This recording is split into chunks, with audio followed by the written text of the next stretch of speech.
नमस्कार, मैं अभिषेक कुमार आप सभी का स्वागत करता हूं फोकस स्टडी विद अभी में। जड़ी बूटी की जो सीरीज चल रही है इसमें हम लोग क्या कर रहे हैं, आपकी जितनी भी झारखंड जीके है, ठीक है, उसको हम लोग टॉपिक वाइज लिए हैं। ठीक है, टॉपिक वाइज में भी सबसे पहले कौन सी टॉपिक है, तो आपकी जनजाति वाली टॉपिक। तो इसमें हम लोग अभी तक क्या किए हैं, 3 जनजाति खत्म कर लिए हैं और आज हम लोग जो है हो जनजाति को भी कवर कर लेंगे। ठीक है, परेशान नहीं होना है, एग्जाम से पहले आपको सिलेबस कंप्लीट करा दिया जाएगा। मेरी तरफ से पूरी कोशिश होगी। 1-2 दिन के बाद अब 3-3 4-4 जनजाति मैं कवर कर दूंगा, क्योंकि उसमें उतना आपको चीज़ें जानना नहीं है या फैक्ट आपको नहीं पता करना है। इसीलिए क्योंकि जो इंपॉर्टेंट जनजाति है उसको हम लोग अच्छे से देख रहे हैं। ये आपको पहला एक इन्फॉर्मेशन। दूसरी इन्फॉर्मेशन कि कल आपको एक वीडियो मिलने वाला 10 मिनट की, ठीक है, पूरा निचोड़ होने वाला है आपका संथाल के ऊपर, उड़ाव के ऊपर, मुंडा, एकदम कंपैरिजन वीडियो होगा। तीनों को हम कंपैरिजन करेंगे, ठीक है, और पूरी की पूरी चीज़ें आपको वहाँ याद हो जाएगी। और डेफिनेटली कहता हूँ 3 सवाल, और आप भी इस वीडियो को जब देखेंगे तो काफ़ी अच्छा आपको भी अंदर से एक मोटिवेशन होगा जनजाति के ऊपर में। ठीक है, चाहे जेपीएससी का पेपर हो, चाहे जेएसएससी का किसी भी एग्जाम की आप तैयारी कर रहे होंगे तो। ठीक है हाँ, तो अब इसके अलावा आपको करना क्या है कि आपको भी हमारा सपोर्ट करना है। कैसे करके, लाइक करके वीडियो को, और अपने दोस्तों तक वीडियो को शेयर करके। किसी भी एग्जाम के अगर आप लोग में से जो लोग भी तैयारी कर रहे हैं जेएसएससी जेपीएससी की, तो आपको यहाँ पर रहना है, इस चैनल पर बने रहना है और अंत तक बने रहना है जब तक कि हमें सफलता न मिल जाए। दूसरी इंपॉर्टेंट चीज़, आज की वीडियो काफ़ी इंपॉर्टेंट होगी। मैं काफ़ी डाटा आज फिर से मैं रिकॉल करवाऊंगा, आपकी पिछले वीडियो की चीज़ें मैं आपको देखिए, जो अंत तक रुकेगा वाकई बहुत अच्छा फील करके जाएंगे वो लोग। सीरियस कैंडिडेट जो है पढ़ रहे हैं, जो चीज़ें वो रिवाइज करना चाह रहे हैं, मतलब आज की वीडियो काफ़ी उनके लिए इंपॉर्टेंट होगी। ठीक है, तो आप में से सभी लोग को एक टेलीग्राम ग्रुप को भी ज्वाइन कर लेना है। ठीक है, क्योंकि एक एक अपडेट वहाँ पर, और आपकी सारी डाउट और हमारी भी डाउट आप लोग वहाँ पर सुन सकते हैं। तो भाई उसको ज्वाइन करिएगा। कंप्यूटर के वीडियो का लिंक वहीं पर आपको दे दिया गया है और फिर से मैं वहाँ पर सेंड कर दूंगा। ठीक है, तो चलिए आज की वीडियो स्टार्ट करते हैं, और सभी को आपको मेरी तरफ से जय गुरु। तो चलिए हो जनजाति हम लोग स्टार्ट करते हैं और एक एक फैक्ट को समझते हुए चीज़ों को ख़त्म करते हैं। हो जनजाति जो है आपकी, अगर बात कर ली जाए झारखंड में, ठीक है, जनसंख्या के आधार पर अगर बात कर ली जाए तो चौथी सर्वाधिक जनसंख्या वाली जनजाति है। इससे पहले हमने क्या देखा था, 1 नंबर पे संथाल देखा है, सब रिवीजन करते चलेंगे। संथाल के बाद हमने उड़ाव देखा, और उसके बाद हमने मुंडा देखा, और उसके बाद आपके चौथी जनजाति कौन सी है, तो हो जनजाति। ठीक है, तो चौथी नंबर में सर्वाधिक जनसंख्या वाली जनजाति कौन सी है, तो हो जनजाति है। एक एक चीज़ आपका रिवाइज करवाएंगे हम। झारखंड की कुल जनजातीय जनसंख्या कितना प्रतिशत है, तो 10.7% है। यही अगर हम संथाल की बात कर ले तो कितना प्रतिशत है, 35% है। ठीक है, और अगर हम लोग उड़ाव की अगर बात कर ले तो कितना प्रतिशत है, 18.14% है। और मुंडा जनजाति की अगर बात कर ले तो वो आपका 14.56% है। ठीक है, और हो जनजाति कितना है, तो 10.7%। तो चारों जनजाति की जनसंख्या हमने याद कर ली, 35%, 18.14%, 14.56%, और हो जनजाति की कितनी है, तो 10.7%। ठीक है, मैक्सिमम कंसंट्रेशन यानी कि मैक्सिमम पॉपुलेशन जो हो जनजाति को आपको देखने को मिलती है वो कहाँ है, तो कोल्हान प्रमंडल में। ठीक है, मतलब सर्वाधिक जहाँ पर आपको हो जनजाति के लोग दिखेंगे आपको कोल्हान प्रमंडल में, या फिर आपको कोल्हान प्रमंडल से आपको ये याद, मतलब देखते ही ये समझ में आ जाना चाहिए कि कौन कौन से डिस्ट्रिक्ट है कोल्हान प्रमंडल में। आपको मैंने बताया था कि जिलों का कॉम्बिनेशन ही प्रमंडल का निर्माण करती है। तो 3 डिस्ट्रिक्ट आपको याद रखना है, ईस्ट सिंहभूम, वेस्ट सिंहभूम और सरायकेला खरसावां। ठीक है, तो ये भी आप याद रखेंगे, और साथ के साथ कौन सा प्रमंडल, तो कोल्हान प्रमंडल। ये आपको यहाँ पे इतना पॉइंट क्लियर हो गया। अभी तक हमने जो चीज़ें देखी है, अब अगर हम संथाल की अगर बात कर ली जाए तो वहाँ उनका सर्वाधिक पॉपुलेशन देखना कहाँ देखा था हमने, संथाल परगना में देखा था। वहीं उड़ाव जनजाति का हमने कहाँ देखा था, दक्षिणी छोटा नागपुर प्लस पलामू प्रमंडल में देखा था। और अगर हम बात कर ले तो मुंडा जनजाति की हमने कहाँ देखी तो मैक्सिमम जो हमने पॉपुलेशन देखा वो रांची में देखा। ठीक है, इतना क्लियर हो गया। हो जनजाति का अगर संबंध पूछ लिया जाए तो हम लोग 2 चीज़ें देखते हैं, एक तो हम प्रजाति देखते हैं और दूसरा हम लोग क्या देखते हैं, भाषा के आधार पर। देखिए ये सब चीज़ हमने पिछले जो लेक्चर लिए उसको समझाया, तो इसमें हम उतना नहीं डिटेल में चलेंगे क्योंकि हमने ये सब कर लिया है। अब यहाँ पर हम आपको हो जनजाति का सारा फैक्ट रखेंगे और पूरी चीज़ें हम फिर से रिकॉल भी करेंगे, तीनों जनजाति को भी, क्योंकि ये बहुत टफ टॉपिक है और इसको याद करना भी थोड़ा मुश्किल होता है जब तक कि आप रिवाइज नहीं कर लें। और मेरा मोटिव है कि आप घर में फिर ना कुछ करें, सब कुछ आपको वीडियो में याद करा दिया जाए। तो हो जनजाति का संबंध क्या है, प्रजाति अगर पूछेंगे तो हम क्या कहेंगे, प्रोटो ऑस्ट्रेलाइट प्रजाति से है। लेकिन भाषा के आधार पर भी हम दो चीज़ देखते हैं, एक होता है आपका एस्ट्रो एशियाटिक और एक होता है द्रविड़ प्रजाति के समूह। ठीक है, द्रविड़ प्रजाति के समूह में वो आते हैं जो दक्षिण भारत से या फिर कह सकते हैं दक्षिण एशियाई से जो लोग आए हुए होते हैं उनको हम कहते हैं। तो हो जनजाति किस प्रजाति से है, तो प्रोटो ऑस्ट्रेलाइड प्रजाति समूह से है। ठीक है, और भाषा के आधार पर इस जनजाति का संबंध किससे है, तो ऑस्ट्रो एशियाटिक समूह से है। और इस जनजाति की भाषा क्या है, तो हो है। ठीक है, इस जनजाति की भाषा की बात कर ली जाए क्या है, तो हो है। और हो भाषा की लिपि क्या है, तो वारंग चीती है। ठीक है, वारंग चीती या फिर वारंग छिती बोल सकते हैं। और इस लिपि का आविष्कार किसने किया था, तो लोक बोदरा ने किया था। Very very important. देखिए हमने अभी क्या कहा आपको कि हो जनजाति का संबंध किस प्रजाति से, तो प्रोटो ऑस्ट्रेलाइड प्रजाति समूह से। क्लियर। अगर आपसे पूछ लिया जाए भाषा के आधार पर इस जनजाति का संबंध किससे है, तो ऑस्ट्रो एशियाटिक समूह से है। इस जनजाति का भाषा क्या है, तो हो भाषा है। इसकी लिपि क्या है, तो वारंगचिती है। और इस लिपि का आविष्कार किसने किया था, लोक बोदरा ने किया था। उसी प्रकार हम संथाल में आते हैं, तो संथाल की भाषा क्या थी, संथाली थी। उसकी लिपि क्या थी, ओल चिकी थी। और ओल चिकी का खोज किसने किया था, रघुनाथ वर्मा जी ने किया था। और अगर बात कर लिया जाए भाषा के आधार पर संथाल को किस समूह में रखा गया था, तो आप क्या कहेंगे, ऑस्ट्रो एशियाटिक समूह में रखा गया था। ठीक है, और प्रजाति क्या थी संथाल की, तो प्रोटो ऑस्ट्रेलाइड प्रजाति समूह से रखे थे हम लोग। उसी प्रकार हमने क्या देखा था, हमने देखा था उड़ाव जनजाति को। उड़ाव जनजाति में हमने कौन सी भाषा देखी थी, उनकी कुड़ुक भाषा देखी थी। कोई लिपि नहीं देखा था। लेकिन अगर बात कर लिया जाए उड़ाव जनजाति की खोज किसने की थी, तो शरद चंद्र राय ने की थी। और कौन से प्रजाति में उनको रखा गया था, तो द्रविड़ प्रजाति में। और भाषा के आधार पर भी द्रविड़ प्रजाति में हमने रखा था। नेक्स्ट हमने मुंडा देखा था, तो मुंडा में हमने क्या किया था, मुंडा को हमने प्रोटो ऑस्ट्रेलाइड प्रजाति समूह में रखा था। भाषा के आधार पर हमने ऑस्ट्रो एशियाटिक समूह में रखा था। भाषा उनकी क्या थी, तो उनकी भाषा मुंडारी थी। और बस इतना हमने देखा था। और मुंडारी को वो क्या बोलते थे, होडो जगर भी बोलते थे। ठीक है, अपनी भाषा को वो क्या कहते थे, होडो जगर। तो ये पूरा हो जनजाति और उधर हमने आपका पूरा तीनों जनजाति रिवाइज करवाया। अब आते हैं ग्राम प्रधान को क्या कहते हैं, हो जनजाति के लोग। ग्राम प्रधान को हो जनजाति के लोग क्या कहते हैं, तो मुंडा कहते हैं। ठीक है, जबकि ग्राम प्रधान के सहायक को क्या कहा जाता है, डाकुआ कहा जाता है। Very very important. हो जनजाति के जो ग्राम प्रधान होते हैं, ग्राम प्रधान बहुत चीज़ें बहुत बार हमने बताई है पहले के वीडियो में। तो हो जनजाति के जो ग्राम प्रधान होंगे उनको हम क्या कहेंगे, मुंडा कहेंगे। और जो ग्राम प्रधान के सहायक होंगे उनको क्या कहेंगे, डाकुआ कहेंगे। ठीक है, और अगर आप लोगों को याद आ रहा होगा तो संथाल में हमने क्या देखा था, ग्राम प्रधान को हमने संथाल में क्या कहा था, मांझी कहा था। और उनके जो सहायक थे उनको हमने क्या कहा था, उनको जोग मांझी कहा था। ठीक है, उसी प्रकार हमने उड़ाव में देखा था महतो या मुखिया, और उनके ग्राम प्रधान के सहायक को हमने मांझी कहा था। और मुंडा में हमने ग्राम प्रधान के सहायक को क्या नाम दिया था, मुंडा दिया था। ठीक है, उनके कोई ग्राम प्रधान के सहायक के बारे में चर्चा नहीं की गई थी। ये आपका होता है चारों के चारों जनजाति के ग्राम प्रधान और ग्राम प्रधान के सहायक के बारे में।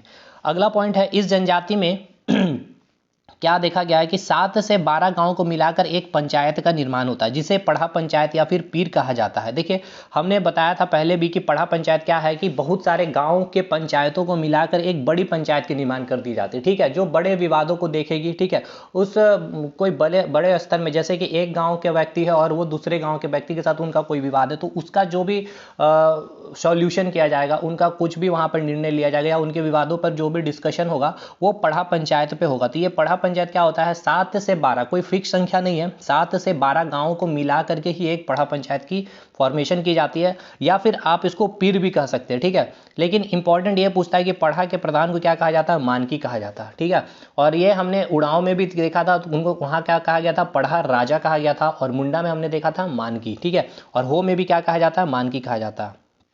पढ़ा के अंतर्गत जो ये पढ़ा पंचायत है, ठीक है, इस पढ़ा पंचायत के प्रधान तो होते ही हैं। ठीक है, उसके प्रधान होते हैं, उसके साथ साथ एक न्यायिक प्रधान भी होते हैं। मतलब जो न्यायिक डिसीजन जो लेंगे, जो निर्णय मतलब कि जो न्याय कर देंगे, ठीक है, क्या गलत है क्या सही है, उनके लिए भी एक प्रधान होते हैं, जिसको क्या कहा जाता है, पीर पंच कहा जाता है। ये इंपॉर्टेंट पॉइंट है, आपको याद रखना, पीर पंच कहा जाता है।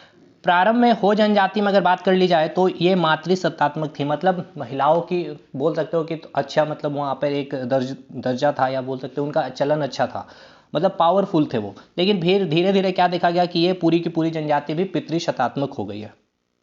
हो जनजाति भी क्या है, कई सारे गोत्रों में विभाजित है। और गोत्रों में क्या कहते हैं, गोत्रों को किली कहा जाता है। टोटल कितने गोत्र है, तो आप यहाँ पर कोई फैक्ट मतलब कि फिक्स नहीं है, 80 से अधिक गोत्र, आप इतना याद रखिएगा, 80 से अधिक है गोत्र। लेकिन हमने संथाल में बात की थी कितनी, टोटल 12 गोत्र थे। और उप गोत्र की बात कर ली जाए तो 144। उड़ाव में हमने 14 गोत्र देखे थे। और मुंडा में हमने 340 गोत्र देखे थे। ठीक है, हो जनजाति में अगर बात कर लिया जाए सर्वाधिक प्रचलित विवाह क्या है, तो आदि विवाह जो है सर्वाधिक प्रचलित विवाह है। ये आदि विवाह क्या है, वही आपकी आयोजित विवाह यानी कि जो अरेंज मैरिज होती है, ठीक है। तो हो जनजाति में सर्वाधिक प्रचलित विवाह अगर पूछ लिया जाए तो कौन सी विवाह होगी, आदि विवाह। इस जनजाति की सबसे इंपॉर्टेंट चीज़ ये है, यहाँ पे ये देखा गया था कि इस जनजाति में जो ममेरे भाई और जो बहन होते हैं वहाँ इनके बीच क्या है, इनको शादी की प्राथमिकता दी जाती है। मतलब वहाँ उनके बीच में क्या होती है, शादी होती है। ऐसा ये हो जनजाति में देखा गया था। अभी तक हमने संथाल, उड़ाव और मुंडा में ऐसी कुछ भी चीज़ें नहीं देखी, लेकिन ये एक इंपॉर्टेंट है, या बोल ले तो यूनिक पॉइंट हमें जो मिला है, इस जनजाति में ममेरे भाई एवं बहन की शादी को प्राथमिकता दी जाती है, ठीक है। नेक्स्ट कुछ विवाह जो है इसके उसको आपको जानना चाहिए। विभिन्न विवाह की जो पद्धतियां हैं हो जनजाति की, जैसे पहला है आपका आदर विवाह। अब ये आदर विवाह का अर्थ क्या है कि वधु की जब तक विवाह ना हो जाए तब तक क्या करेगी, वधु वर के घर बलपूर्वक रहती है, ठीक है। वधु क्या करेगी, उस लड़के के घर चले जाएगी, बलपूर्वक उनके ही घर में रहेगी जब तक आप उनका विवाह ना कर दो। इसे कहा जाता है आदर विवाह। दूसरी विवाह होती है राजी खुशी विवाह, एक तरह से लव मैरिज, प्रेम विवाह है, जो वर वधु की इच्छा से होने वाली विवाह है ये आपकी, ठीक है। उसके बाद है एक अंडी विवाह, या फिर इसे कहा जाता है ओपोर तिपी विवाह। इसमें क्या होता है कि इस विवाह में वर जो होते हैं वधु को हरण करके उनके साथ विवाह करते हैं, तो इन्हें कहा जाता है अंडी विवाह या फिर ओपर तिपी विवाह। मतलब हरण कर लिया गया लड़की का, और जो लड़का मतलब वर जो है विवाह करना चाहता है और उससे विवाह करता है, उसे हम कहते हैं अंडी विवाह या फिर ओपोर तिपी विवाह। इस जनजाति में वधु मूल्य की जो प्रचलन है, इस वधु मूल्य को क्या कहा गया है, तो गोनोंग कहा गया या फिर पौन कहा गया, ठीक है। तो ये हमने आपका यहाँ भी देखा है, संथाल में भी देखा था, उड़ाव में भी देखा और मुंडा में भी देखा, ठीक है। तो ये कोई इतना खास नहीं है, वहाँ भी हमने पौन की ही बात की थी। और एक पॉइंट आप याद रखें, गोनोंग कहा गया होनोंग जनजाति में, और पौन भी कहा गया था। पौन के साथ साथ क्या कहा गया है, गोनोंग भी कहा गया। इस जनजाति में महिलाओं को, इंपॉर्टेंट है ये पॉइंट, इस जनजाति में क्या है कि महिलाओं को हल और तीर धनुष छूना वर्जित है, ठीक है। लेकिन हमने मुंडा में देखा था कि छप्पर पर चढ़ना, ठीक है, धान की बुआई के समय। तो उसको कंपैरिजन जब कल वाली जो वीडियो आएगी ना, तो मैं बोल रहा हूँ यकीन मानिएगा पूरा का पूरा आपको रिकॉल में करवा दूंगा, जनजाति चारों के चारों। तो इस जनजाति में क्या देखा गया था, इस जनजाति में देखा गया कि महिलाएं जो होती है हल और तीर धनुष को छूना इनका वर्जित होता है, ये छूते नहीं है उनको। उसी प्रकार एक और विवाह है दिक्कू आदि विवाह, काफ़ी इंपॉर्टेंट ये भी विवाह है। इसमें क्या है कि हो जनजाति, ठीक है, ध्यान से समझिएगा, इसमें क्या है, हो जनजाति में हिंदू बहुल गांव में, ठीक है, हो जनजाति में मतलब हो जनजाति में ये विवाह जो होती है, इसमें क्या होता है कि जो हिंदू बहुल गांव है, हिंदू बहुल गांव मतलब वैसा गांव जहां पर हिंदू की जनसंख्या काफ़ी अधिक है और साथ के साथ वहाँ हो जनजाति के लोग भी है, ठीक है। तो इस विवाह का प्रचलन सर्वाधिक होता है, मतलब जहाँ पर हिंदुओं, जब बोल सकते हो कि मैक्सिमम पॉपुलेशन हिंदू के और वहाँ पर हो जनजाति है, तो वहाँ पर जो होती है देखा गया है हो जनजातियों में जो विवाह होती है उसको नाम दिया गया है दिक्कू आदि विवाह। आखिर होता क्या है इसमें, होता यह है कि जो गैर जनजातियों के साथ यहाँ पर क्या होता है, विवाह देखा गया हो जनजाति, मतलब दूसरे जनजातियों के साथ इनका विवाह हो जाता है, उसे हम नाम देते हैं दिक्कू आदि विवाह, ठीक है। दो तरह से पूछा जाएगा कि हो जनजाति में गैर जनजातियों के साथ जो विवाह होता है उसे हम क्या कहते हैं, दिक्कू आदि विवाह, या फिर हिंदू बहुल गांव में हो जनजातियों के लोगों जो विवाह करते हैं उसको क्या नाम देते हैं, तो दिक्कू आदि विवाह नाम देते हैं, ठीक है। ये सब जब क्वेश्चन कहाँ बनेगा आपके जेपीएससी वगैरह एग्जाम में जब आप देंगे तो, ठीक है। अब बोला गया यहाँ क्या कि इस जनजाति की मुख्य आर्थिक क्रिया क्या है, मतलब कि डिपेंडेंसी, इनका जीवन यापन जो चलता है कैसे, तो कृषि के ऊपर इनका कार्य कृषि कार्य है। इस जनजाति में कृषि योग्य जो भूमि होती है उनको भी इन्होंने 3 भागों में विभाजित किया है, ठीक है। हमने मुंडा में भी 3 भाग विभाजित किया था, पहले देख लेते हो में क्या क्या विभाजित किया। एक किया गया है बेडो, दूसरा वादी, तीसरा गोंडा। देखिए बेडो का मतलब क्या है कि निम्न या उपजाऊ भूमि, निम्न या उपजाऊ भूमि का मतलब कि वह भूमि जो काफ़ी ज़्यादा फर्टाइल होगी, ठीक है। निम्न मतलब कि लोअर क्षेत्र में, मतलब कि जहाँ पर नदियाँ बहुत अच्छे, मतलब नदियों से सटी हुई वो भूमि जो काफ़ी ज़्यादा उपजाऊ होगी, ठीक है, प्रॉपर उनको पानी वगैरह मिलती रहेगी, न्यूट्रिशन वगैरह पानी से ही उनको मिलती रहती है, तो वो काफ़ी उपजाऊ होती है। मतलब समुद्र इलाके वाला जो जमीन हो गया वो उनको कहेंगे बेडो, ठीक है, निम्न या फिर उपजाऊ भूमि हो गया। दूसरा बादी या फिर वादी, या धान की खेती वाली भूमि होती है, ठीक है। और तीसरी जो भूमि रखा गया गोंडा, इसमें क्या होता है, मोटे अनाज की खेती वाली, मतलब कि ये बोल सकते हैं जैसे कि लेस फर्टाइल लैंड होता है, यानी कि कम उपजाऊ वाली भूमि होती है जिसमें मोटे अनाज की खेती की जाती है। मोटे अनाज में जैसे कि मक्का, जौ, बाजरा, ठीक है। और हमने मुंडा में देखा था 3, एक देखा था हमने पंकु, और फिर हमने एक देखा था नागा, और एक हमने देखा था खिरसी। पंकु में जो हमेशा उपजाऊ देने वाली भूमि है ये औसत, और ये बिल्कुल ही बालू युक्त भूमि होती थी। अगले हम लोग देखते हैं कि हो जनजाति में कि इस जनजाति में चावल से बने जो पेय पदार्थ होते हैं, ठीक है, उनको क्या कहा जाता है, तो इली कहते हैं। देखिए हमने चावल से बने पेय पदार्थ अभी तक हमने क्या देखा, तो एक हमने देखा था हड़िया, ठीक है, जिसको पोचाई कहा गया। लेकिन यहाँ पर आपको याद रखना है कि चावल से बने पेय पदार्थ जो होता है उनको हम क्या नाम देते हैं, तो इली कहते हैं। इस जनजाति में सेवा विवाह, याद रखिएगा सेवा विवाह के बारे में मैंने बहुत अच्छे से समझाया है। इस जनजाति में सेवा विवाह को गोलट विवाह भी कहा जाता है, लेकिन इस जनजाति में यह देखा गया है कि सेवा विवाह का कोई भी प्रचलन नहीं है, ठीक है। तो खास पॉइंट यह है कि आपको 4 ऑप्शन दिया जाएगा कि निम्न में से किस जनजाति में सेवा विवाह का प्रचलन नहीं है, या फिर बहुत कम है तो आप बोलोगे हो जनजाति। इस जनजाति की सर्वोच्च देवता सिंह बोगा है। ग्राम देवता इनके कौन है, तो पाहुई बोंगा है। पहाड़ी देवता अगर पूछ लिया जाए तो मरांग बुरु है। पृथ्वी देवता पूछ लिया जाए तो ओटी बोडोम है। और वर्षा की देवता पूछ लिया जाए तो दसावली बोंगा है। ये हो जनजाति का है, काफ़ी इंपॉर्टेंट है आपके लिए, ठीक है। लेकिन अगर आपसे पूछ लिया जाए प्रमुख देवता संथाल की, तो उनकी भी क्या थी, तो सिंह बोग्गा ही थी।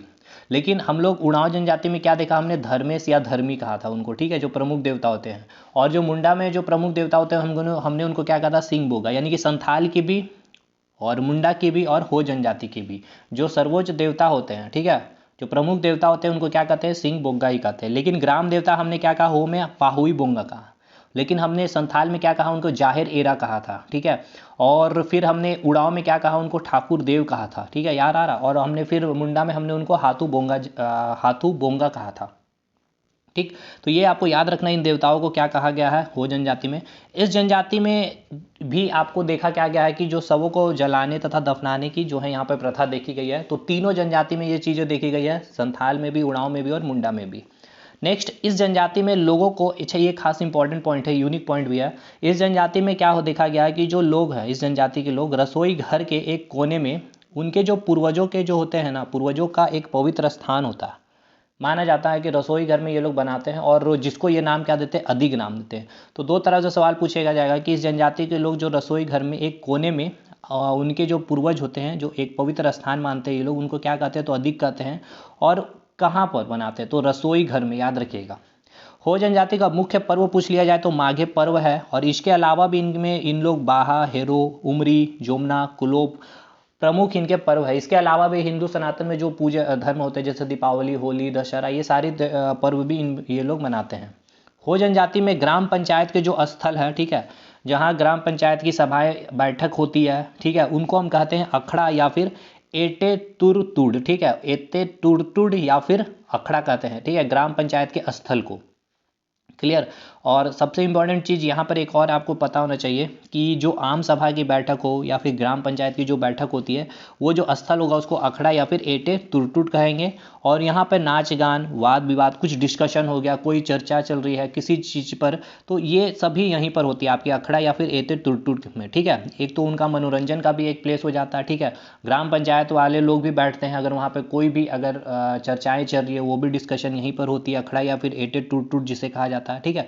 तो ये आपका यहाँ पर क्या होता है, संपादन होती है। क्या हो जनजाति में ग्राम पंचायत के स्थल को क्या कहा गया, अखड़ा कहा गया, या फिर उससे ही क्या कहा गया, एटे टूट कहा गया। यहाँ होता क्या है, तो यहाँ पर जैसे कोई प्रोग्राम, जैसे कि एक गांव है, कोई पार्टी फंक्शन है, तो वो नाच गान हो रहा, तो वो अखड़ा ही स्थल पे होगा। या फिर कोई भी अगर डिस्कशन हो रही है या कोई तरह के छोटे स्तर पर कोई विवाद है लोगों के, तो उनकी विवादों का सॉल्यूशन इसी स्थल पर होता है, अखड़ा में या फिर एटे टूट में। कौन सी जनजाति में, हो जनजाति में, ठीक है। तो ये फाइनल हो जनजाति आपका कंप्लीट होता है आज आपका।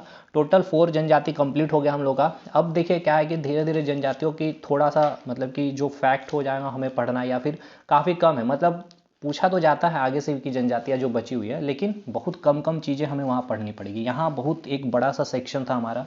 तो चलिए, अच्छा लगा हो तो वीडियो लाइक करिएगा। मिलेंगे अगले वीडियो में, तब तक के लिए धन्यवाद। कल 10 मिनट वाली वीडियो कोई नहीं छोड़ेंगे, कोई टाइम पे भी आएगा, मैं आपको पहले ही अपडेट कर दूंगा। और टेलीग्राम ग्रुप को ज्वाइन कर लीजिएगा। मिलते हैं अगले वीडियो में, तब तक के लिए धन्यवाद।